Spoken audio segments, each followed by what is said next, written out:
So, welcome along. We're just going to be going through a little bit of Host with the Most training. Basically looking at rapport requests and returning customers. I'm going to try and get through this in 45 minutes.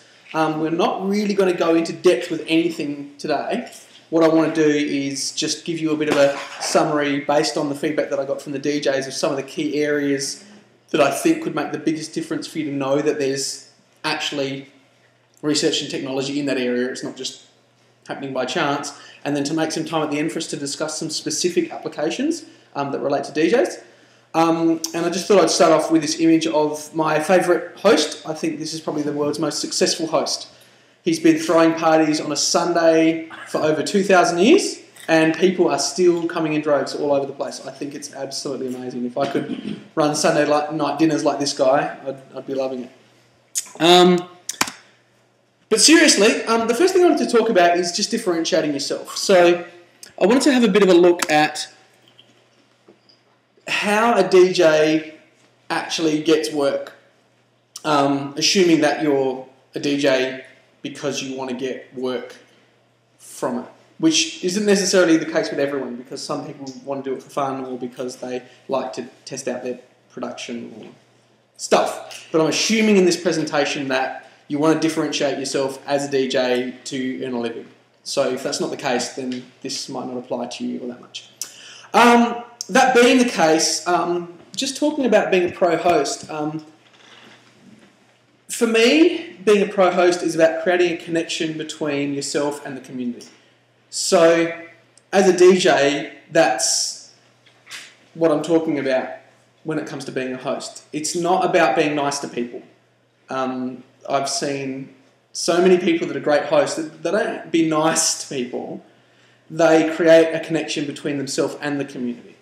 And so sometimes that means being nice, but sometimes it actually means being not nice. But what I want to talk about just briefly is that when you start taking this point of view of a DJ as a host, it doesn't make you a better or worse DJ than Tiesto, but it makes you a different type of DJ. And so someone who's going to get Tiesto might still use you because you're different to Tiesto. Because Tiesto is primarily an entertainer, or primarily a brand now. But when he was coming up through the ranks, primarily an entertainer. And so this is about differentiating yourself from all of the DJs that are primarily marketing themselves as an entertainer. So, I'm not saying that it's bad to be an entertainer DJ. I mean, there's plenty of people that we've even seen, come through the ranks of Griffin that are now entertainer DJs, and they love it, and they, that's what they want to do, and, we've always helped those people to become great entertainers and then move them out of Griffin so that they can go and pursue their career and, get on film clips and try and move up that way. And there's nothing wrong with that, but what I'm talking about today is there's an opportunity to differentiate yourself from that type of entertainer DJ by being a great host. The key thing that I'd like to ask is, when someone is connected to your community, what are they more likely to do or less likely to do because they're connected to a community that you're hosting? More likely to stay loyal. Yeah, in what way? How would that be evidence? What would you notice if they were more loyal? Even if there was a competitor that was offering a product which was better, like on face, say it was a better looking venue or cheaper prices, they would still come back to your venue or your business or whatever because they feel like they're part of the community. Yeah. So they'd be more likely to come back to your venue even if the offer wasn't, as strong as somewhere else, like you say, on the face of it. Yeah. Because there's something else which you've got on offer, which is the host element. Yeah. What else might they be more or less likely to do? Introduce other people into the community. Yeah. Not their friends. Yeah, absolutely. And that's something we've really noticed is that when someone feels empowered as part of a community and you're the host and you recognise them, the likelihood that they'll actually bring people back and get them involved in the community is much higher. And particularly with a much lower stakes game.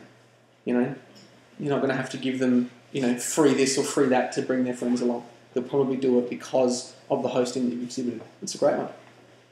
Can anyone think of one more?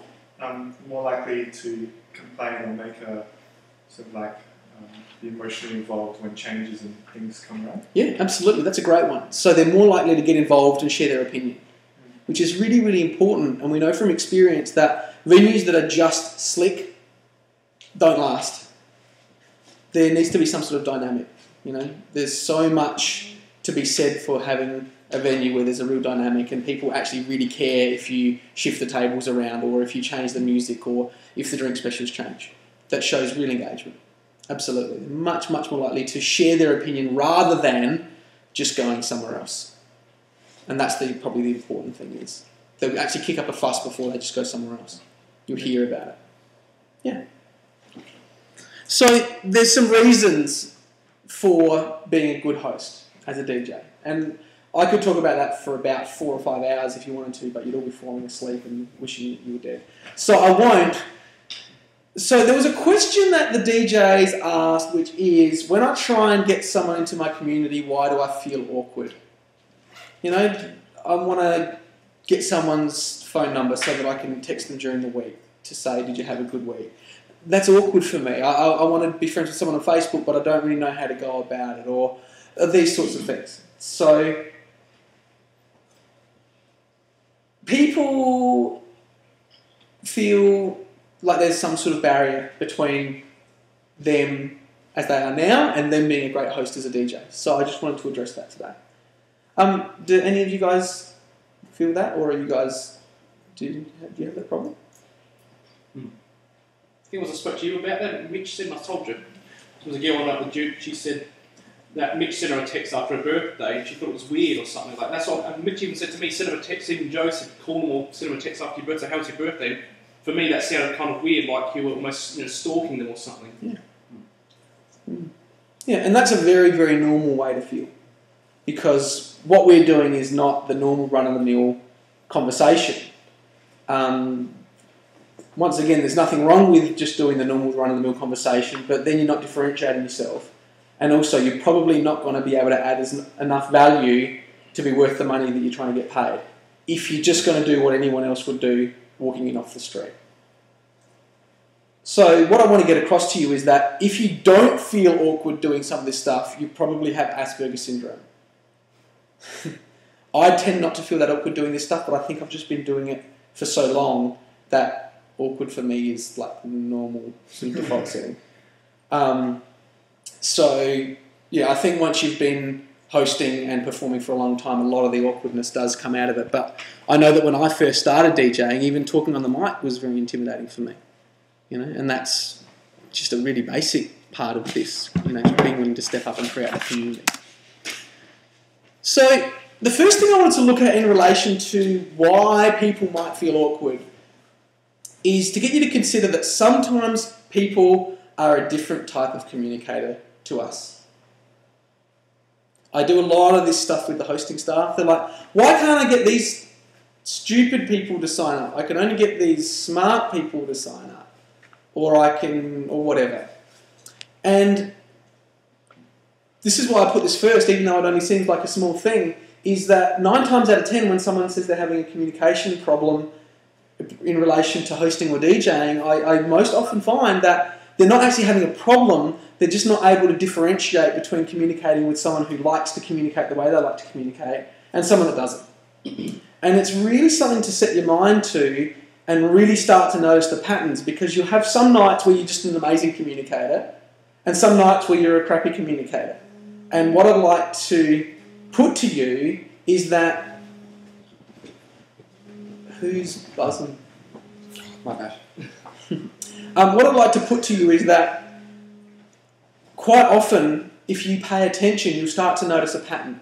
And you'll notice that you seem to have really, really good interactions with people that are really extroverted, or people that are really analytical, or a certain type of person, and it'll probably just because they really communicate the way that you communicate. And vice versa, there'll be a way that you really don't like to communicate, and that's not going to work for you. And you'll think that the people you're communicating with are crappy communicators, or that it's awkward or weird, but the thing to get is that it's not necessarily awkward for them.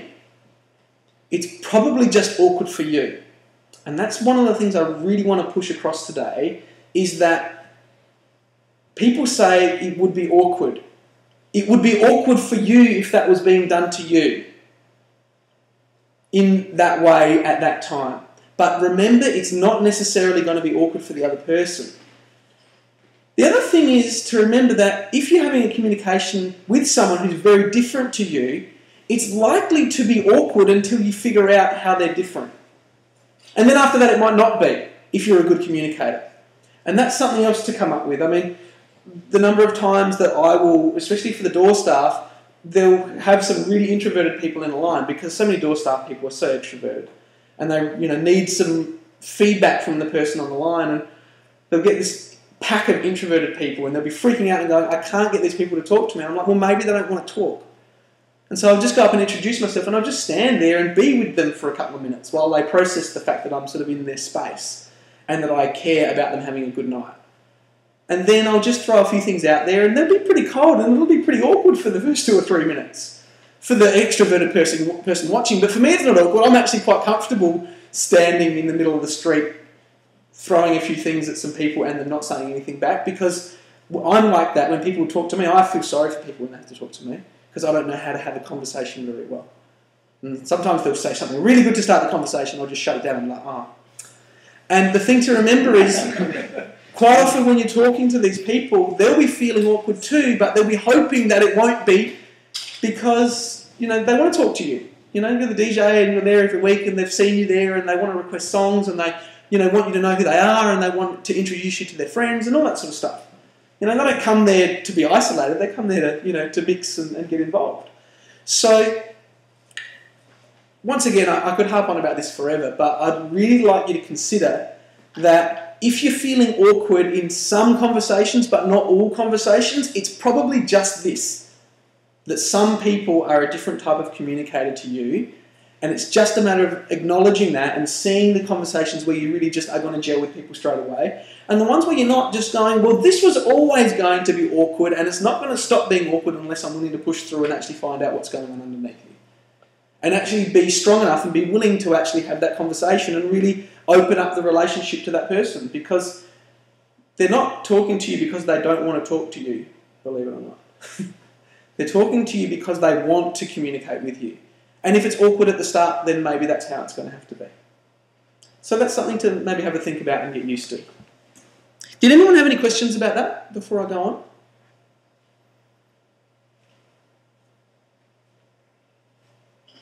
It's actually a pretty big deal item because it means that you feel awkward because you should. And a lot of people don't like feeling awkward. So my only advice there is get used to feeling more awkward in communication with people from time to time. And don't make it be a bad thing. Just make it be an awkward thing.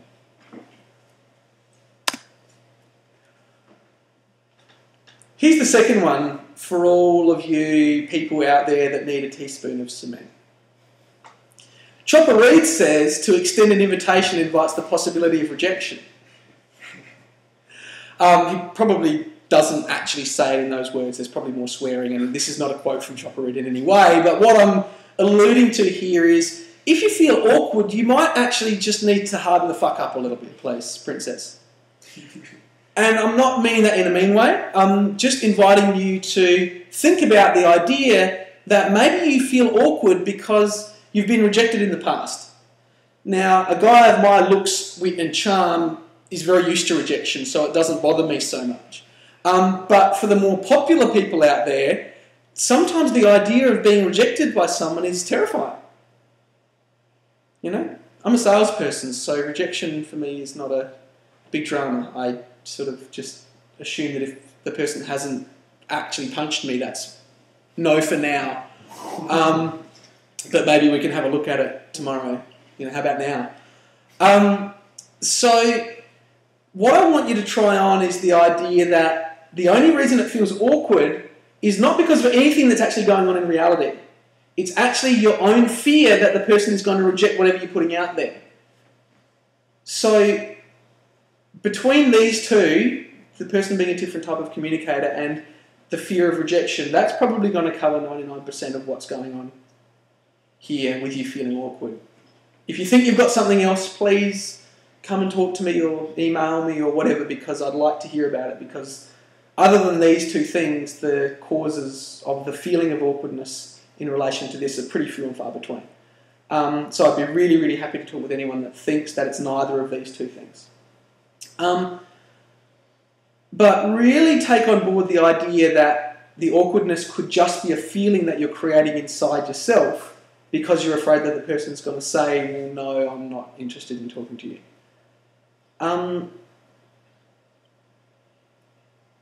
They might say that, and what I'd invite you to do is, if the person says that, actually go, this person's just a different type of communicator to me. They probably do want to communicate with me, but just not the way I'm communicating now. You know? Maybe they don't like me giving them a big fat hug as the first thing before I even introduce myself, because they're more of an analytical type person and they don't like being touched. Or vice versa. Hey Joe. Vice versa, you know, maybe when you're approaching someone, the very first thing you say to them is, what's your favourite song? Maybe they're not thinking about that right then, because they're just a really, you know, out there person that just likes to sort of do whatever, and they just wanted to dance around and they don't really care what song's playing right now. They hadn't really been thinking about that. They were just in the zone of dancing. And so because they're in that zone, they reject your invitation to make a song request. It doesn't mean you're a bad person, believe it or not, when someone rejects whatever invitation you're putting out there to get involved with the community is. And what I'd really stress to you is that it's much more likely to be the way that the invitation or the communication has been delivered than anything to do with who you are as a person. Because the person doesn't know who you are. So there's really not anything there for them to take issue with about who you are as a person, because they simply don't know. So it's very, very, very likely that it's just to do with the way that you've communicated to them.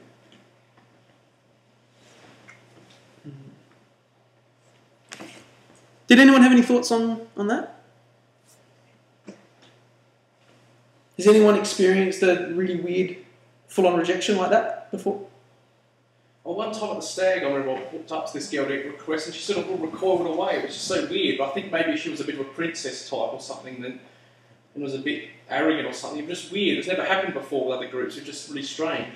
And what happened with that? What did you do? I asked her if she wanted to request a song, and she didn't. Maybe when I first walked up, she thought I was trying to pick her up or something. But I asked her to request a song, she still didn't want to. I think she was a bit maybe stuck up sort of type. But it's never happened before, like since then much though. It was really strange. Yeah. When these sorts of things happen, rather than sort of freaking out about it, maybe just have a bit of a think and then try and approach the person again. Because you can really learn a lot by being rejected by someone and then thinking about how you deliver the communication and delivering it again. The other thing is, from my experience, those people, quite often when they reject you, they regret it. And very quickly. Because the communication just wasn't delivered in a way that works for them, but they did want to communicate with you. So you'll see me quite often walk around a room with a pile of Chupa Chups, just talking and just offering people Chupa Chups straight up. What I'm doing there is I'm giving people the opportunity on the face of it just to reject my Chupa Chups straight up. Because one of two things happen there is they either say yes, in which case I know that I can go back and talk to them again, or they say no to a lolly. Which doesn't really, just from a person who obviously works in a venue and wants to give you something for free, when someone rejects that offer, it really flags something for them in their group, which is we're not in a social space right now. And so many times I'll approach a group with some Chupa Chups and they'll be like, why would we want some Chupa Chups? Go away. I'll be like, okay, no Chupa Chups for you. I'm going to go over to the next table. I'll go and give some Chupa Chups to the next table, have a chat with them for 2 or 3 minutes, running around having a great time, run back up to the decks, shout out a song to that table, and then I'll walk back up to the other table and say, did you guys want to request any songs? And they'll be like, absolutely. Because they've actually processed and gone, why would we just reject some random person who's trying to help us have a better night? Doesn't make any sense. Always keep that in mind. Is that if they're rejecting you, it probably doesn't actually make any sense for them to do so. And if you give them a bit of time to process, they'll probably figure that out for themselves.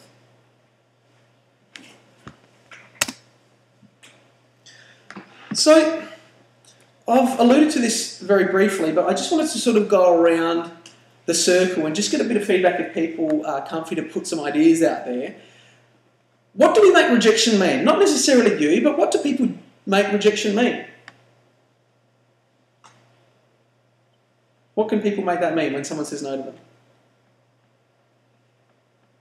Just as your approach at that time didn't work. So that's what some people make it mean, that your approach didn't work. What do other people make it mean? Thank you.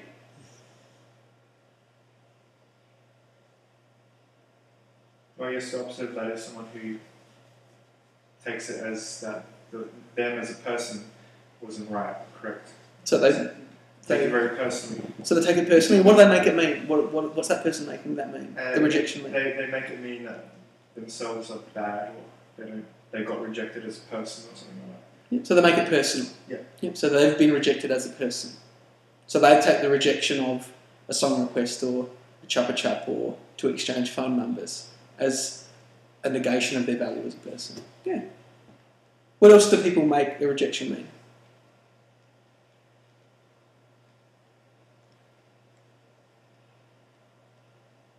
Here's one for you. I see a lot of people make a rejection mean that everyone else agrees with that person.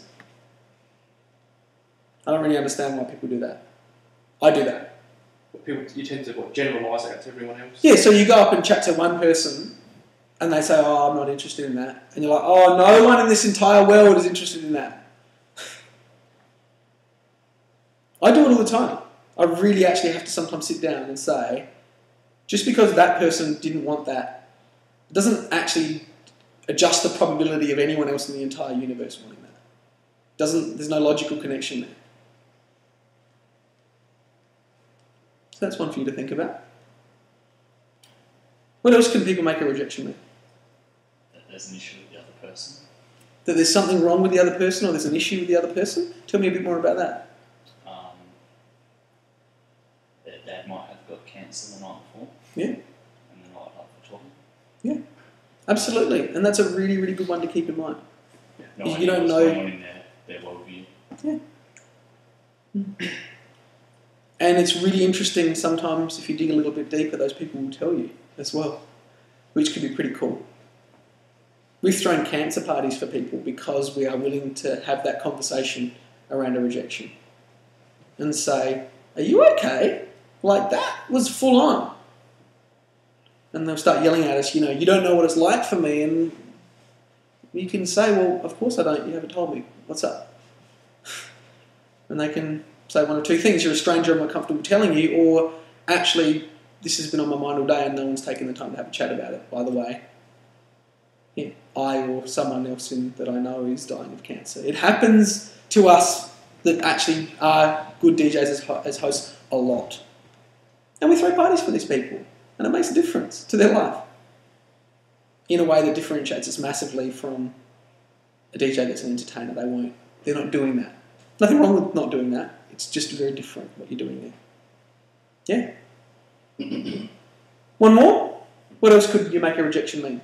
Like the opposite what Oren said, so that guy's a fuckhead or something like that, or he's a wanker, or I'm thinking what's wrong with him is, I don't know, thinks he's better than people or something like that. That's maybe to what sort of you mentioned, you take it as a rejection of yourself, I think, as well. Yeah. No, this is a separate thing that you're talking about. Yeah, you make a rejection mean that person is not a nice person. Yeah, it's the opposite of what Bart was talking about. Is you make their response to your communication say something about who they are as a person, which is very different to a nice person whose cat just died.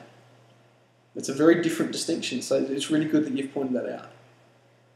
Yeah. So I would be sad if my cat died. So I used to always say on the line, whenever someone at Dog Duck was bad, she would say, it's probably just because their cat died. Yeah. Yeah.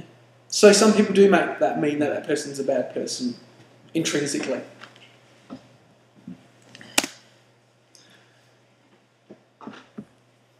Here's something for you to take away for today. You can take this on or you can say that's a load of crap. I don't really mind. I'll be out there inviting people to get involved with communities, whatever you do. So here's an idea. A rejection means that the person is uncomfortable to deepen the relationship based on the rapport and information that they have. So I'll say it again. A rejection means that the person is uncomfortable to deepen the relationship based on the rapport and information they have. That's what I want you to have a think about for today. Is that when the person communicates with you, what they're looking to do is deepen the relationship with you. And when they reject you, it means that they're uncomfortable with doing what they want to do because either they don't have enough rapport with you or you haven't given them enough information. And that's all that a rejection means. I'm not saying this is true. I'm just saying imagine if it was. That there's only two reasons why a person would reject you, and that's because they didn't have enough rapport with you or they didn't have enough information. And also to entertain the idea that the person, when they're rejecting you, is simply uncomfortable with deepening the relationship, but whether they're uncomfortable or not, they want to deepen it.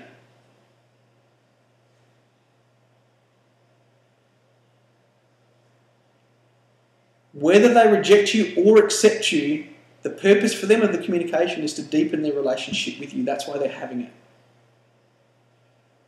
And a rejection simply means not enough rapport or not enough information. And says nothing about their desire to have a relationship with you. What do you mean by the distinction between rapport and information? So I'm going to actually have a look at rapport.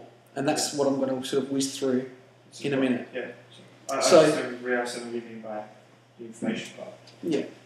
So we're not going to have a look at information too much because most people are pretty good at delivering information. That's more of a regurgitation. But the thing that surprises me, it amazes me, is how often someone is uncomfortable to deepen a relationship when I'm supervising someone that's communicating. Simply because the person hasn't given them information which they have. The number of times I go up to someone and I say, would you like a chuppa chup? And they look at me blankly. And I say, they're free. And then they take one. Does that give you information? Yeah? Yeah. I knew that they were free, but I didn't tell them they were free. I'm putting it out there. They take the chuppa chup. I'm like, that's $20. Yeah? That's an awkward conversation once they've taken the chuppa chup. Yeah. But quite often I simply add this little bit of extra information. They are free, and then the person takes it. That's information. Yeah? You know? Would you like to sign up? Yeah? It gets you this. They don't know what it gets you. You haven't told them. Yeah? This is one that's really, really interesting. Would you like to request a song? Person gets all awkward. If you request a song, I'm happy to shout it out for you and your friends. That can make a big difference, that piece of information. Because they're like, why would I request a song? You're the DJ, you're getting paid to play the music. You pick the songs. I'm not a DJ. Oh, you want me to pick a song so you can play it for me and my friends? That's awesome. Yeah, not enough information. So does that handle information for you? And don't underestimate how often that is the case. But it's pretty obvious, so I've given you some examples. So we're not going to do this exercise. This is a rejection exercise where we simply just spend a couple of minutes and whatever the person suggests, you just say no. And then the person asks why it's a no. And it's just around awkwardness and actually getting through and figuring out that really there's only either information or rapport, and you can always be building those things even in a rejection. In fact, I think especially in a rejection situation. I quite like the amount of rapport you can build in a rejection situation. You wonder why your best ambassadors are people that have gotten booted out of your club. This is why. Because it comes from a very, very much more emotionally charged place right from the get-go. But we're not going to do that because we only have an hour. So the next thing we're going to do is ask the question, what does connection look like? I put the picture of the eye here because if you're deepening rapport with someone, their pupils will dilate. And you can see that by looking, if you look, when you're building rapport with someone. So what I really want to get across to you is building a rapport with someone is a physical phenomenon. It's not an intellectual phenomenon. It's a body and another body communicating in a very, very feeling sort of way. So I wanted to point that out because a lot of people really like to get really technically good at delivering communications, but most of it is not technical.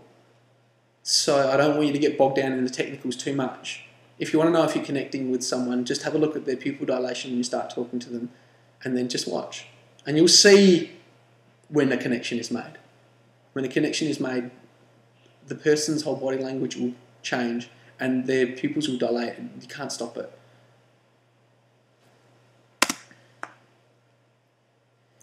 And this is mainly what it looks like if you want to spot it.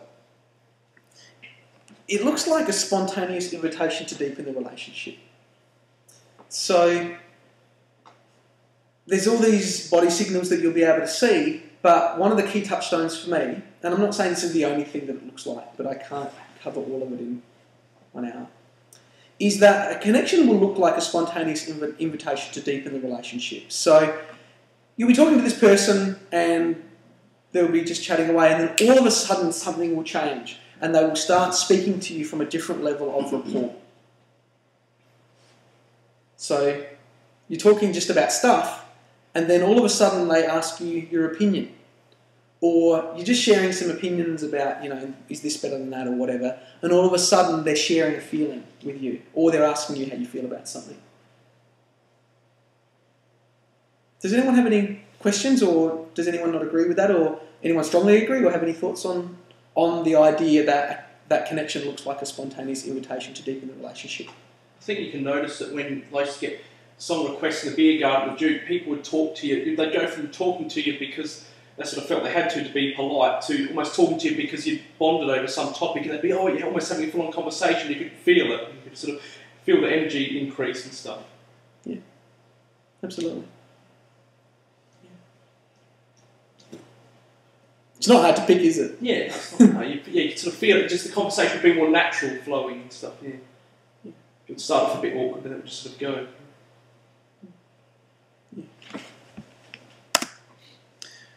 So, we're going to have a look at how things work on Earth. We don't know whether this doesn't apply to people that don't live on Earth, because we haven't tested, but this works for people that live on Earth. So they've tried this in all different cultures, all different languages, all different socio-economic groups, and it holds pretty much true wherever you go. So if you're not on Earth, this is not going to help you, but if you're on Earth, no matter what your circumstances are, having a quick look at this rapport pyramid should help. So I'm not going to go at all into the details with this, and if you want to find the rapport pyramid online, go onto Google Images and type the rapport pyramid, and you have your very own copy that you can put up on your screensaver if you want to have a look at it. So all that we've got is, we've got this thing on the side here which is an increasing level of trust. You can see going up on there on the right side. And then the things that will occur at different levels of trust. As the person's confidence in deepening the relationship with you increases, they'll be more comfortable to engage in things higher up this pyramid. So, polite conversation. What are you talking about in polite conversation? The weather. Yeah. So how you going? How's your night been? Yeah. Is it by polite conversation you mean small talk? No. Good question. Small talk is facts and information, pretty much. Yeah. Polite conversation is only habitual things, which are completely acceptable to say to someone, like, how are you? How's your night going? That sort of stuff. Yeah? The really standard, almost instinctive greetings of a culture. You've got to do those things with a lot of people if you haven't met them before. Remember that. Yeah? There's a big difference between, would you like to request a song, and, hey, how's your night going? Good, thanks. How's yours going? Good, thanks. Would you like to request a song? There's a big difference in the likelihood that that person is going to interact with you in that second level of questioning simply because you engaged in polite conversation with them. I forget this because the first two for me, I seem to trust everyone above that level for some reason. I don't know why. And a lot of people forget that when they're getting into it, they just want to cut to the chase and get the request from the person or whatever. We get a bit lazy. So facts and information. What is facts and information? What are we talking about with facts and information? Name. Absolutely. Hi, I'm Dave. It's a good one. What else? You said small talk, Anthony. This is small talk, facts and information. What constitutes small talk? Did you see that fight? Sorry? Did you see that fight? Yeah. Yeah. Did you notice this would notice that? Yeah. What else might constitute facts and information? Does this cover things like personal information about the other person? Like, could you ask, like, what kind of music do you like? And then you started to cross up into the next one, ideas and opinions. But you could, to simply ask someone, what is your name, would fall squarely within this. And it's fine to ask someone their name. How you ask it, though, is very important depending on the level of rapport you have. Yeah? If you had said to the person, hi, how are you? Good, thanks. How are you? I'm well, thanks. Then you wouldn't say, what is your name? If you were going to just ask them their name, I would say, would you mind telling me your name? And I might even say, because. Even if it's because I would like to know. Yeah? Whereas if I said, I'd done some polite conversation and then said, my name's David, and they'd gone, oh, then it would be fine to say, what is your name? I know it seems kind of obvious, but can you see how you can slip up quite easily? Same with on phone calls when they ask you by name, you don't know who they are. Yeah. It's too awkward. Yeah. There's no previous conversation to Yeah. put up to that. Yeah. What a great way to start a phone conversation. Hello, is Oren there? Yeah. Yeah? Is that phone conversation going to go well? Who's this? Who is this? Yeah, you're already going up into the third level before this person has had any polite conversation or any facts and information. As opposed to, hello, this is David from the Stag Hotel speaking. How are you today? Oh, I'm good, thanks. How are you? I'm well, thanks. Are you having a good day? Yeah, I am. I was looking for so-and-so speaking. Yeah? That's correct. Yeah? Or if you want to speed it up, hi, this is Dave from the Stag. How are you going, Simon? Yeah? If you already know their name. Yeah? Because that's going to build trust because you already know their name. And think, oh, this person already knows me. That's how I do it. Yeah. So then you're skipping, yeah? But then you've got to be really, really careful about how you word that and what you do at the next level and how they react to that. Because there could be a reaction there which is, hello, who is this? How do I know you? And you'll get that sometimes. Yeah? And then what do? Just go back a step.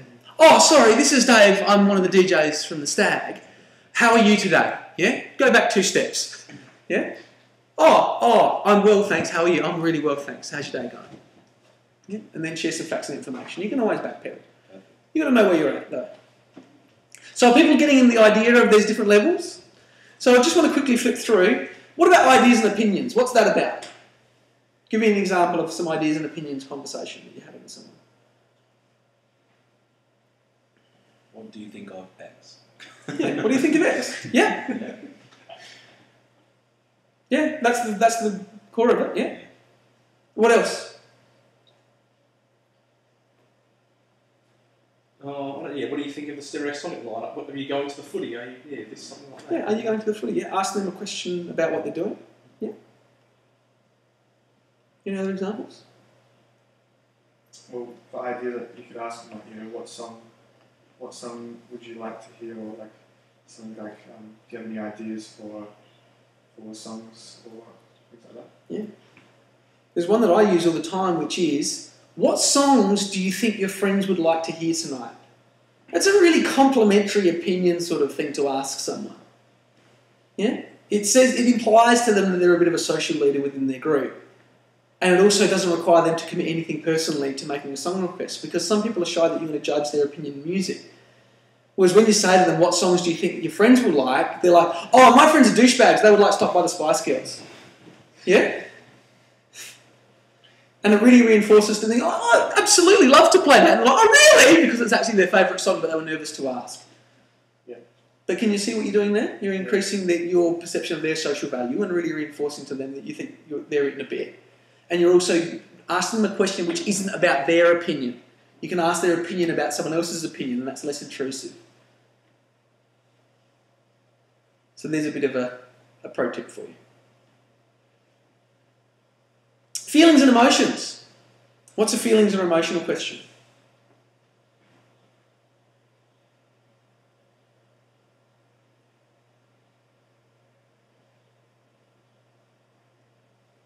Are you religious? Yeah. Obviously you're not. Good example. Obviously you're not. So I was just thinking, I remember that they always say don't ask questions about, don't talk about religion or politics at the dinner table. Absolutely. But I strongly suspect that's because it doesn't fall within ideas and opinions, but the next one. This is why this is the perfect example. Yeah? You don't talk about politics or religion at a dinner party because dinner parties don't go to the feelings and emotion level by definition. Yeah? They don't. That's why people hate dinner parties. Because people never really share about their feelings and emotions at a dinner party. Till they're drunk, and then they share too much and it ends in a fight. Yeah? But that's actually what makes dinner parties so interesting. Is actually the fight at the end. And that's actually why people go. Because they think that one of the other couples might have an argument. But that's because it's operating at the feelings and emotions level. So yes, are you a Muslim? Yeah? Fasting for Ramadan. Yeah. Are you fasting? That's a great question. Yeah? That's a feelings question. Even though it seems like an ideas and opinions question. Yeah. It's not okay to ask that. Yeah? Hi, welcome to the Stag. Did you vote Labour?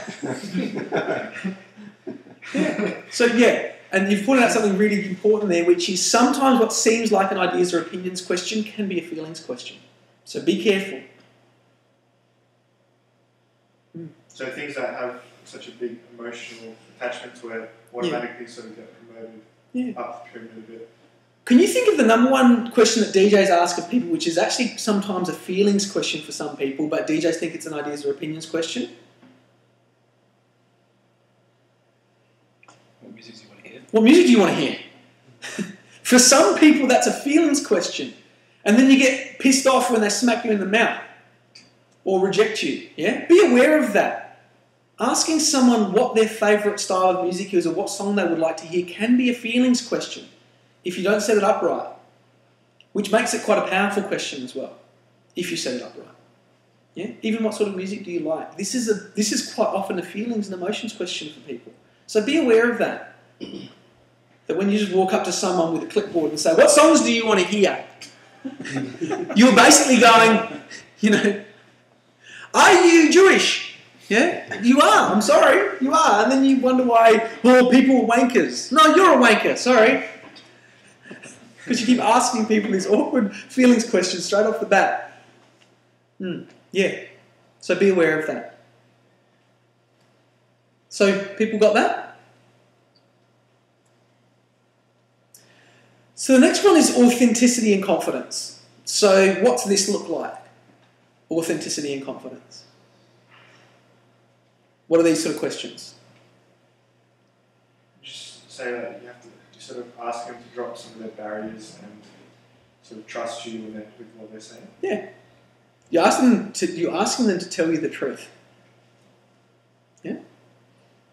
What sort of questions are diagnostic at this level? This is really important.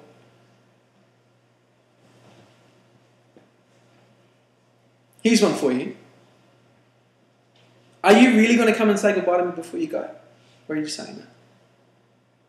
I ask people that all the time if I think they're up to that point and I want to find out. I'll ask them and just see how they react. And I love it when they say, nah, I'm too drunk. And I just feel like good honesty, dude. Good honesty. And quite often those people will actually come and see me before they leave. Because they were able to move to that level of authenticity and confidence and say, you know what, I'm not actually intending to talk to you because I've only just met you. There's actually a lot more rapport in that than not asking the question. What else? What other questions could you ask to be at this level?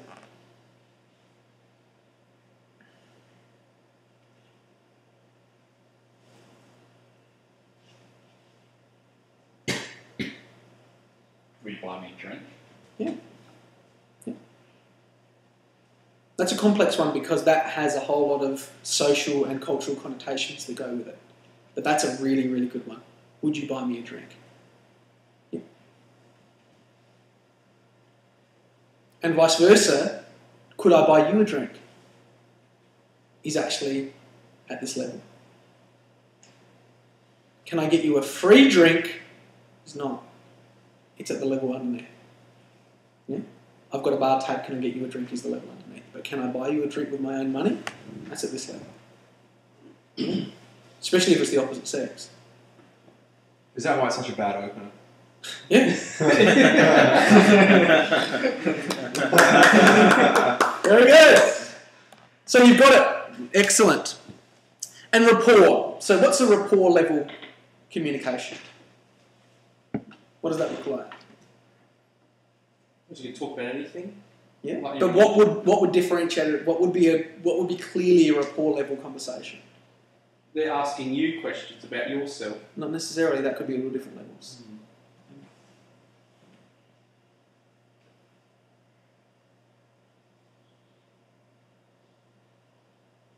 Maybe the level of honesty you would give them at that level. Mm-hmm. Like how frankly you would communicate what you really think and Spot on. That's a rapport level conversation. Yeah? Give it to me straight, please. That's a rapport level conversation. That's 99% of rapport level conversation will be basically in that packet. Would you please give it to me straight about this because I know that I'm being retarded about this. And I need someone to tell it to me straight.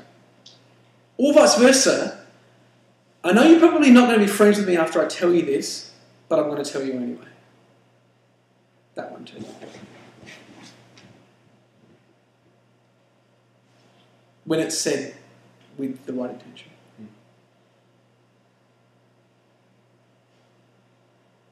Is that clear? Cool.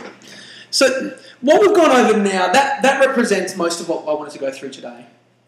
And I'm going to flick through a couple of other examples of things that we could go through at another time if you wanted to delve into this in a little more technical detail or in a little bit more emotional fleshing out so that you can actually get some feeling around it. So did anyone have any more questions on the rapport pyramid? Just the last one. Yeah. What's a positive example you could use in the club environment for the rapport at the top of the pyramid? Yeah. No, just what's Yeah. It's when you pull someone aside and say, dude, you got to go home. Yeah. And the person gets it. Yeah. It's only gonna this is gonna happen. You did it last week. Yeah. That's one. The other one is I guess the positive side of a rapport conversation would be when a person comes up to you and says, I know that you're probably going to tell me to fuck off, but you keep playing the same 3 songs in a row at the same time in the night, and it's really pissing off the regulars. You know, and I know it's not really my place to say it, and I waited till the end of the night to say it because I didn't want to get you mid-set, but it's really shooting people off. And doesn't bother me that much because I'm mostly out in the beer garden, but my friends want to stop coming here, and I really like coming here, but they're going to stop coming here if you don't stop playing those 3 songs. That's a rapport level conversation. That's great when a customer can come up to you and say that because it's just saved you 20 of your most loyal customers that were just going to go somewhere else because you hadn't created the community strongly enough for someone to be honest with you and say that. One of my mates who used to come to Duke all the time, he used to say that about the beer garden, and they play the same sort of stuff all the time. He said he was sick of it. Yeah. So he was, coming up into that. He may have been coming up into that rapport level. It depends how they deliver it. And if you go to the rapport level, just straight to that, then you disappear.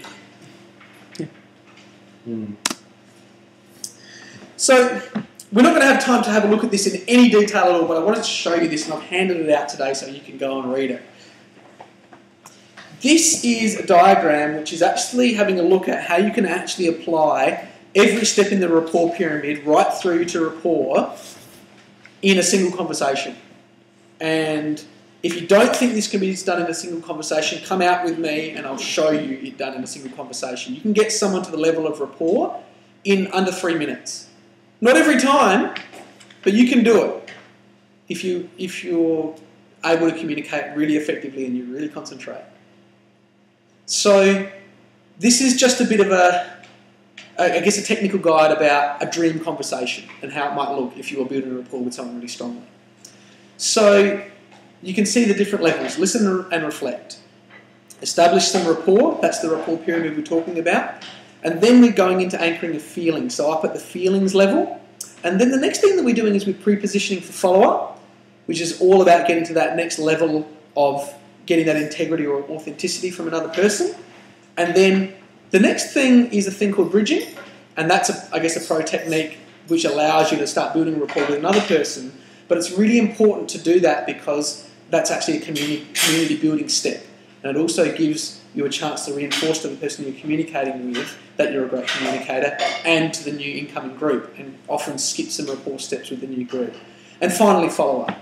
And follow-up is where rapport is really built, is when you keep a promise to that person and you actually follow up with them when you said you would, or if they follow up with you when they said they would. Either's fine. Does anyone have any questions about this, just generally? I can't really focus on it too much because we don't have time. But I'm happy to answer any questions if people have any specific questions rather than that. What happens, the follow-up has promised if you don't follow up? Does that mean you lose their trust and you have to almost start again? Really, really good question. It usually means worse. It usually means that whatever level you left them at, you have that in the negative. So if you had a really great feelings-based emotional relationship with that person and you don't follow up, then you're going to have a really great negative feeling left with that person, i.e. that person will sandbag you on Facebook and you'll wonder why. It's because you created this level of engagement with them and then you just left it cold. So it's the most important step, because if you don't follow up with people and you're at a high level of rapport with them, it will come back to bite you. Yeah, really good question. Really, really good. Any other questions at this stage? Cool.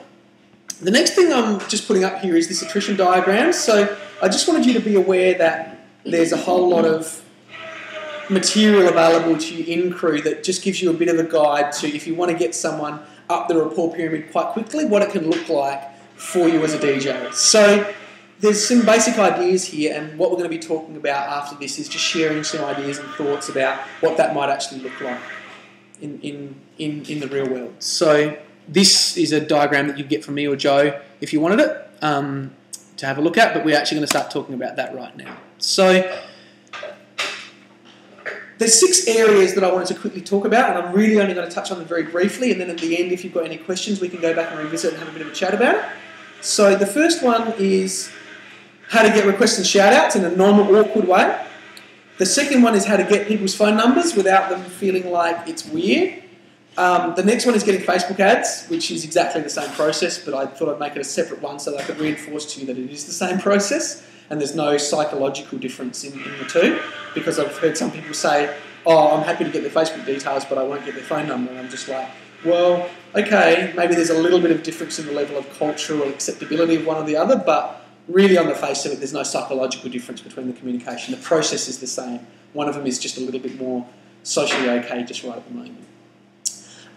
There's pre-positioning for callbacks, so that's how to actually have someone be really comfortable with the idea that you will be in communication with them at another time.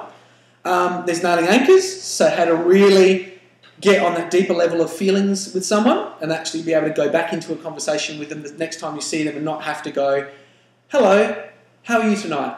My name's David, do you remember me? To actually just go in and go, how's your motorbike going? And they're like, vroom, vroom, or whatever.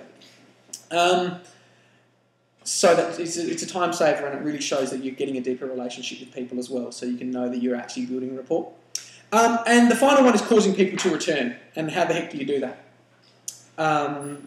without having to reduce the price of your product to $3 or, something like that, or without having to spam them mercilessly with information 24/7 so they just can't fit anything else in their head except for going to your venue. So the first one is getting requests and shout-outs. So I'm just going to basically run through some things here that work for me. I already alluded to this one earlier. Pre-position using GIFs to scan for easy groups. I can't stress this enough. I see so many DJs running out around the room with a clipboard going, "What religion are you?" And then going, "Oh, no one wants to request any songs." And we're like, well, stop asking them, if they're going on a jihad next weekend and see if they would like something for free. Please. And if they'd like something for free, then maybe they'll tell you a little bit about whether they voted Labour or Liberal or what music they would like to hear. So don't underestimate the power of this. Really, really important. Pre-position on the mic to show high social value and comfort. This is really important too. Get on the mic and say, "Hi, I'm Dave. I'm a massive douchebag. No matter how awkward you are, I'm more awkward than you. And also, I'm the DJ. I'm high social value. You probably want to talk to me because I'm the DJ, which means I'm high social value than pretty much everyone in here, even the people that think that they're more high social value than me. They are once they walk out the door, but probably in here I'm high social value than them. Except maybe the head bartender and the manager and a few other people. You're probably higher social value. That's actually really important to remember that. And remember that when you speak to people, that they're probably perceiving you as higher social value. So be nice. Here's a big one. Begin shout-outs as soon as you arrive to demonstrate group acceptance. So when you get on the mic and you do a shout-out and a group of people cheer, that makes a difference to every other group in the room. Really, really important. Go around, give your chopper chops out, get a request from one group, shout it out, and they cheer. All of a sudden, your level of rapport with every group in that venue has lifted solidly. You don't have to do your name because you already did that on the mic. And you don't have to do too much stuff, small talk, because you've been doing that on the mic, and it's really, really clear that you fit in and people are happy to accept you. And you've already said a few things about yourself on the mic, so people have already got a bit of that. You're really saving yourself a lot of time, and you're already building rapport and doing a lot of work amongst a lot of groups. So you don't have to approach every single group. This is how I can get 60 shout-outs in 15 minutes at a venue. This is the basics, it works. Do it and get the flow on, and your life becomes much easier. Call for people to approach you to demonstrate approachability and high social value. So after you've done the shout-out to that group, say, "If you'd like to request a song, please come up and see me. I'm made of marshmallows." And people will come up and see you. And this takes you to a higher level of rapport again with every group because people are now approaching you. It verifies your high social value. It verifies your approachability, that you're not a scary person. All of a sudden, you're starting to push your approachability and your rapport up with every single group to, you can pretty much just walk up to them and say, "What songs do you want?" Yeah, you can do that once you get to this level because they can see that you're high social value and you're very approachable. You're not going to bite. Nothing bad's going to happen to them. You're not going to judge them. Especially a thing that I do is, when people come up to the booth and they're requesting songs, I get on the mic and say, "Yes, I can play Stop by the Spice Girls. Thank you for asking. That's an awesome song." And the person's like, "Oh, I can't believe you said that out loud." And I'm like, "Don't be embarrassed. That's an awesome song." Because it then shows to people, hey, don't be shy about making some cheesy requests. Yeah? It's not a big deal. I'm high social value. I think Spice Girls is awesome. So anyone else that's been too cool for school, forget about it. Go to somewhere else. This is not a too cool for school place. Can you see how that works? Be careful. Don't do that in like a niche bar because it will confuse people. But in a top 40 club, really show people, if it's in the universe, show them what's in the universe and communicate to them so that people can relax. It'll make a big difference to your night and theirs. And finally, deliver specific shout-outs very clearly in a repeated format. Give people recognition, reward them for helping you build rapport and build the community. Don't just do a shout-out to Joe. Do a shout-out to Joe that's awesome at Dota. Because you found that out. And all of his friends know he's awesome at Dota. It shows the connection, it shows the rapport, it shows that you're actually really interested in knowing about people and building a connection. It will make the biggest difference to your ability to build communities when you do that.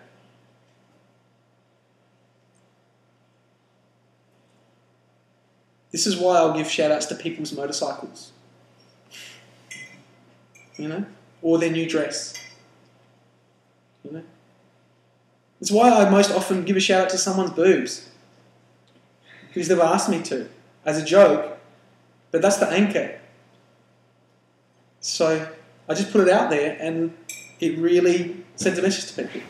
That there's a level of comfort and rapport that's going on between the DJ, who's the host, and people that are in the venue. It's going to make people so much more relaxed when they see that. So is that some food for thought for you guys? Cool. So getting people's numbers.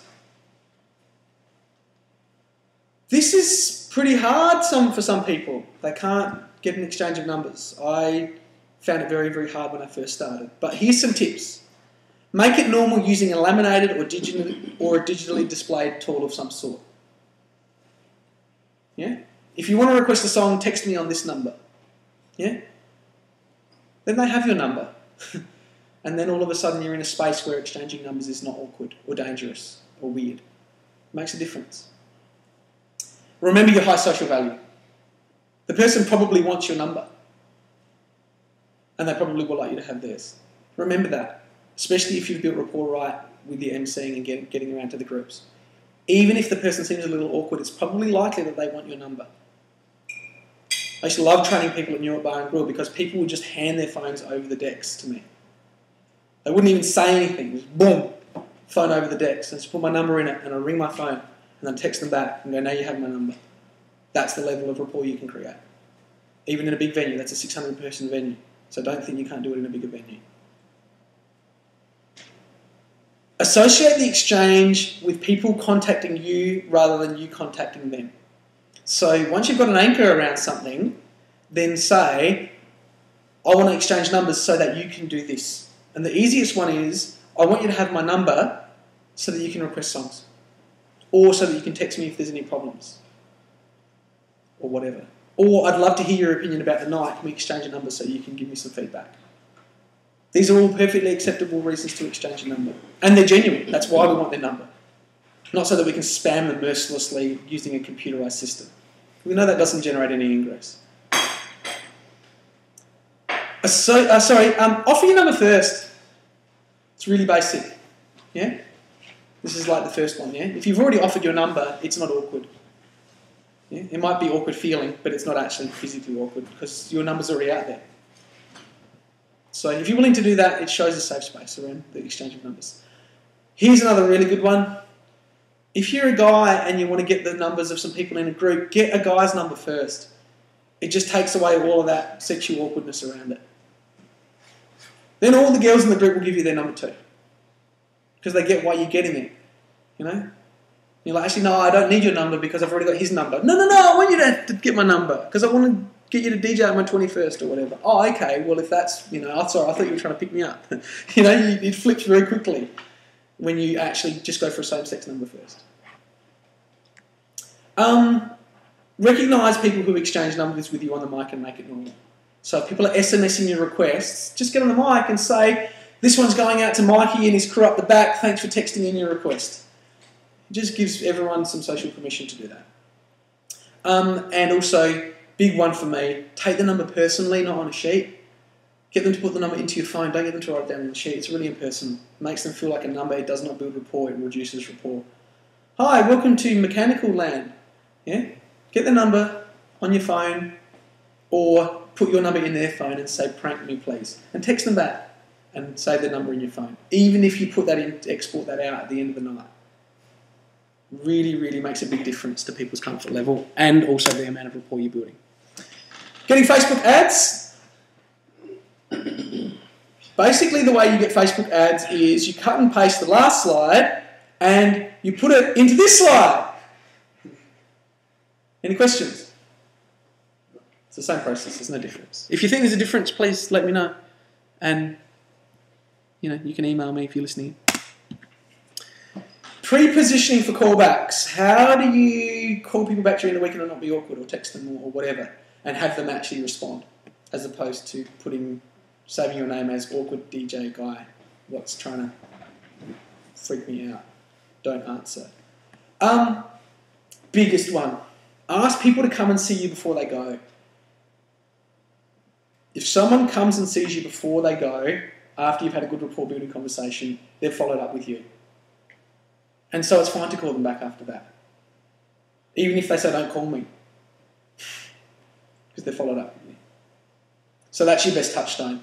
And vice versa, if someone doesn't come and see you before they go, you might actually be reticent to message or call them. Because you don't know whether they're comfortable or not. But if you ask people to come and see you before they go, if they don't, you can also text them and say, hey, how come you didn't come and see me before you left? And that's fine too. So can you see how much you've done that? You're in a good position to follow up? Either way. Ask them questions about the night, and when they engage, ask them if you can chat to them in the week. So have a reason. And have a reason that relates to them, not to you. There's a big difference between, hey, can I call you this week to see if you're coming in next week, and, hey, you come here a fair bit. I'm actually really interested to find out what you think about the night, but I'm really busy at the moment. Could I give you a buzz in the week to just get some more feedback from you, because you and your crew come here every week and I actually would really like to know what you guys think. Very, very big difference there in intention. Another big one, begin texting on the night to establish normality. So be on your phone all night, just chipping away messages with people. You know, give them shit when they fall over on the dance floor, when they're dancing like a demon. Like, text them and go, your moves are just amazing. How do you do that stuff with the leg? Make it normal, yeah. And the other thing is, if you text people and they don't respond, and you've tried a couple of times, then you know what's going on there. You haven't built enough rapport. They're not comfortable yet to be texting you, so you know to go back a few steps in the rapport. So use your text to test out whether the person wants to communicate with you. Use anchors to create role jurisdiction for them. So this is a little bit more technical, but basically role jurisdiction is when you give a crap about that person in the community and they have some sort of say over what goes on in the community. So this is where you're asking for their opinion about things. But remember, if you use an anchor to ask for opinion, that's going to have a lot more impact because it makes sense. So if the person really likes Usher, asking them about whether or not there's enough urban music in the playlist would make sense. And so I know that you're a really big fan of this type of music. Do you think we play enough of it? That's going to build a lot of prepositioning rapport because it's linked to an anchor. It's advanced, but I thought I'd put it in there. Something to think about. And finally, use recognition in front of their group to reinforce high social value. And that's not high social value for you, it's high social value for you two as a pair. It's not their high social value either, it's the pair of you has high social value. So when these people come and say goodbye, make a big deal. I can't believe you're leaving, how can you leave me? Does this mean we're not going out anymore? Particularly if it's someone the same sex as you, that's a really great one to put out there. You know? And that's a really good way for you to then reinforce and say, I'll give you a buzz during the week, yeah, in front of their friends. And they're like, oh, so that you and the DJ are like tight now. And they're like, yeah, totally. Yeah, it makes a big difference to the response you're going to get during the week. Is that cool? Nearly there, nailing anchors.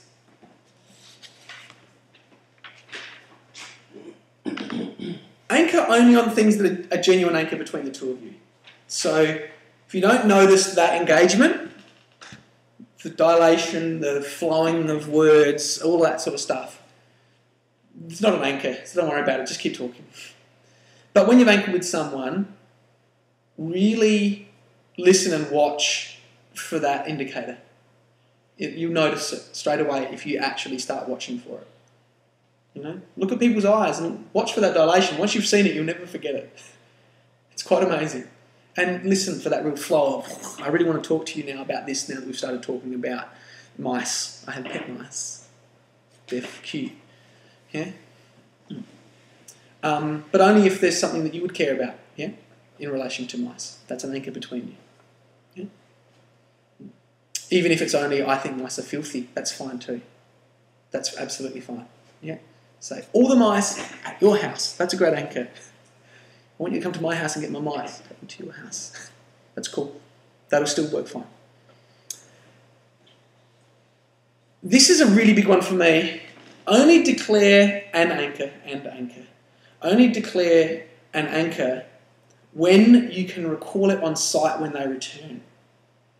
So when someone comes back the following week, if you can remember what they like or the thing that you share between you, that's an anchor between the two of you. If you can't, it's not. It's really important.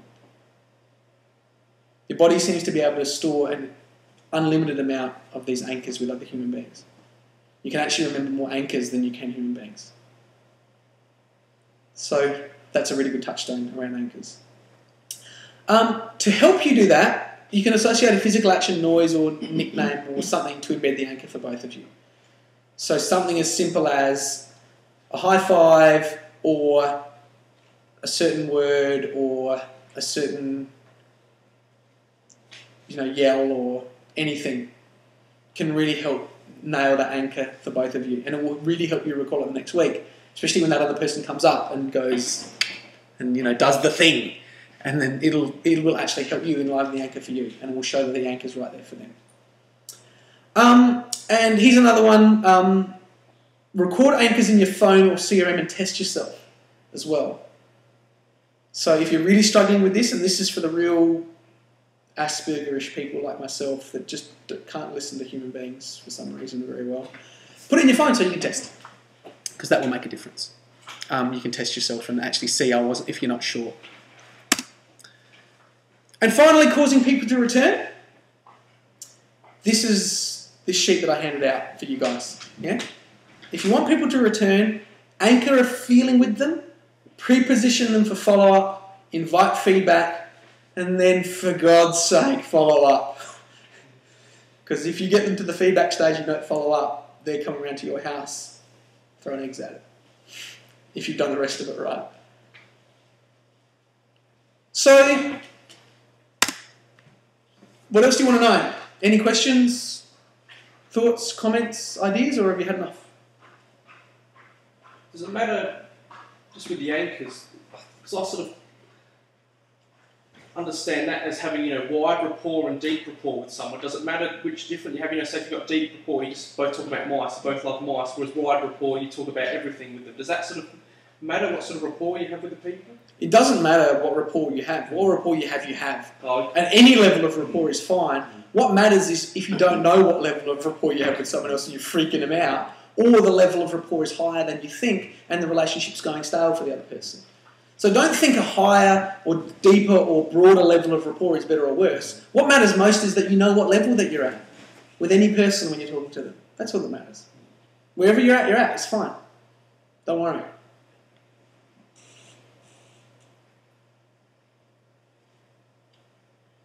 Any other questions?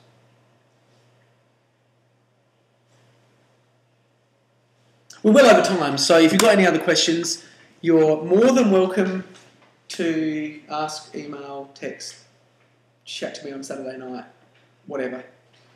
I just wanted to quickly go through and say, have you guys got any immediate number one action that comes out of today? I'd just be really interested to know. It's not a test, but if you've got one, it'd be really cool to know what this put there for you guys. For me as a DJ on Saturday night, just to sort of go back and review that rapport diagram and just sort of understand where to start, because sometimes I start the conversation too far, sometimes I maybe back where I should be forward, if that makes sense. Yeah. There are a lot of people that come in and I've got anchors, and now you mentioned it, I've got clear anchors with, we just didn't realise that's what it was, and didn't realise that they're ready to go forward in the conversation. Yeah. There's been people where I think, I could go back and do the polite conversation first and then build up. So everyone's at different stages, and understanding that by looking at the diagram. So beautiful. Thanks, Joe. Thank you. Anyone else?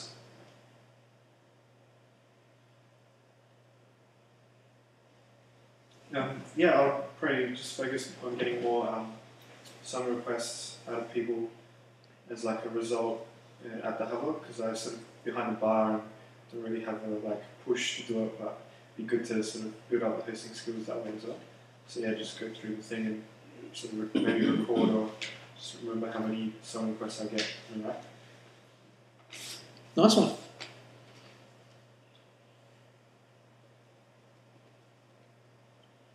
Anyone else? Got anything that comes to mind?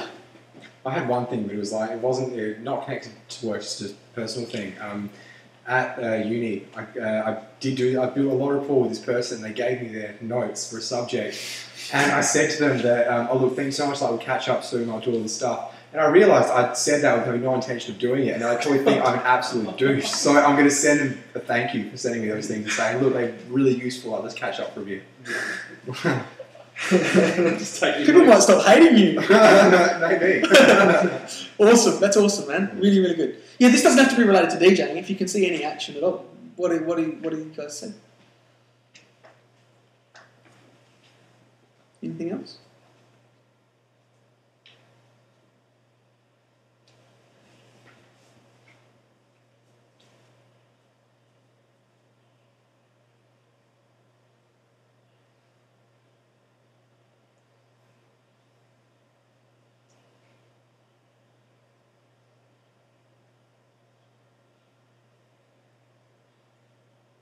I can see that my level of rapport is not deep enough with some of you that you feel comfortable to volunteer a feeling. So that's good to know. No, you're waiting for someone who's an introvert to fill up the silence. Or maybe I just didn't give you enough information today. So thanks, that's today. Thank you for making the time. I really, really appreciate it. And yeah, like I said, don't hesitate to hit me up if you want to get into this a little bit more deeply, or if you want to delve into any of these other areas. I'm happy to do a specific training on, practical rapport steps or anything like that if you want to do that as well. So thanks for coming. Much appreciated.